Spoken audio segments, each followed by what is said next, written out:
L'objectif de ce cours est de présenter les principales dimensions d'un problème de mécanique des structures en architecture. Comme pour le design, l'architecture doit remplir les fonctions que l'on attend d'elle, tout en étant l'expression de la culture. La nécessité de la structure, qui doit assurer la rigidité et la résistance des édifices, est évidente. Comme dans le cas des plantes et des animaux qui doivent conserver leur forme, la structure est indissociable de l'architecture. De ce fait, c'est un élément fondamental de son expression, même quand elle est cachée. Les exemples que nous voyons maintenant montrent la diversité des structures et de leur contribution à l'expression architecturale.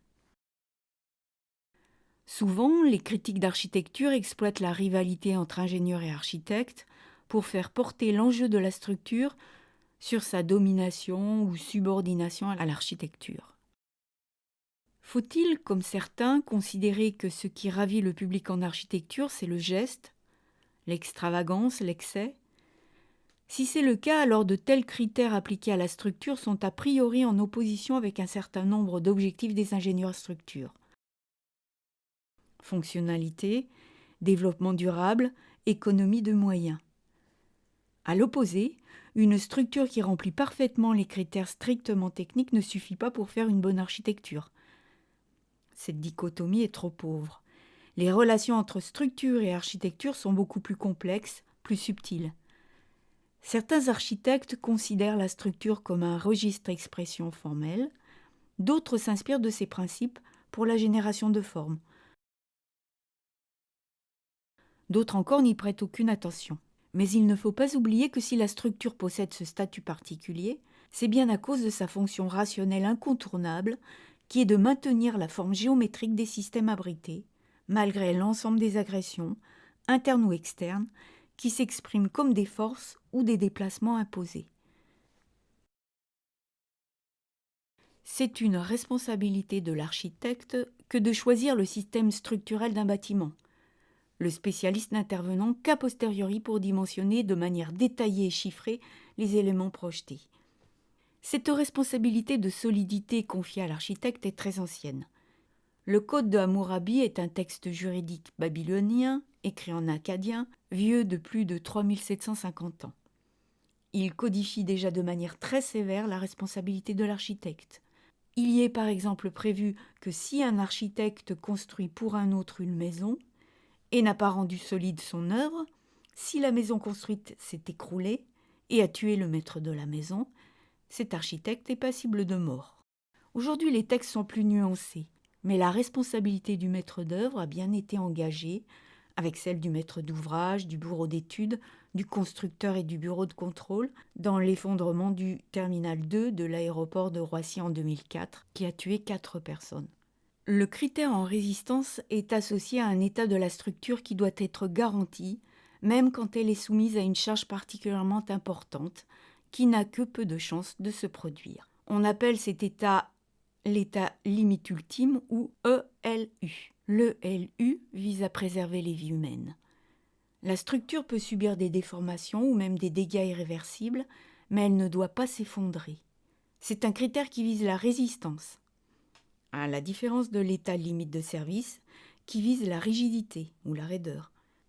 En effet, ce n'est pas parce que la structure peut résister à des forces importantes qu'elle est nécessairement apte à remplir correctement sa fonction.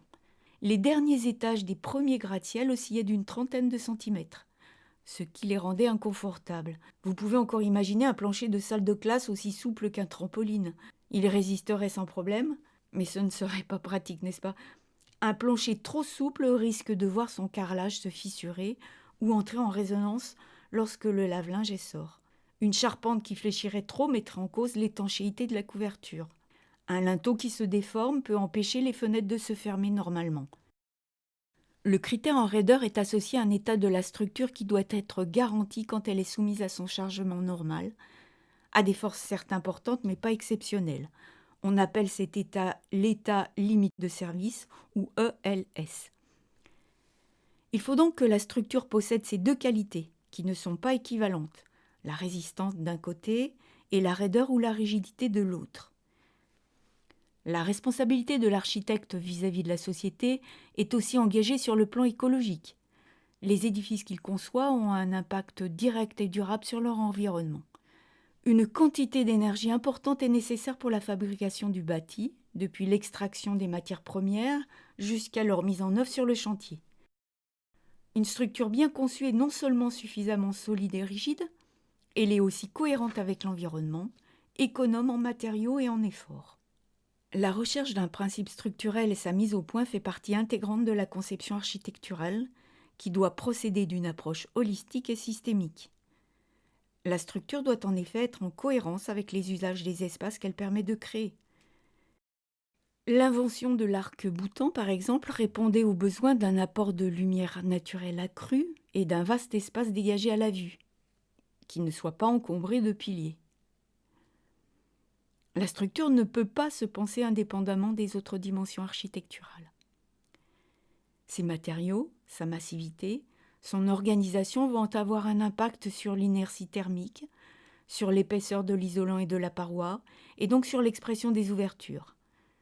Elle peut générer des zones privilégiées de conduction de chaleur, dites ponts thermiques, faciliter ou non l'organisation et l'intégration des câbles, des tuyaux et des gaines dont l'édifice a besoin. Autre exemple, la question du coût doit être pensée en termes de coût écologique, mais également en termes financiers.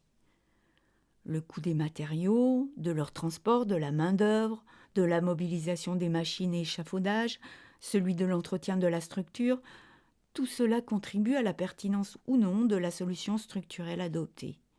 Ainsi, même si l'étude de la structure insiste davantage sur les enjeux de stabilité, de résistance, de raideur et d'optimisation structurelle, il ne faut pas oublier qu'il ne s'agit que d'une partie des critères qui déterminent la pertinence de la structure.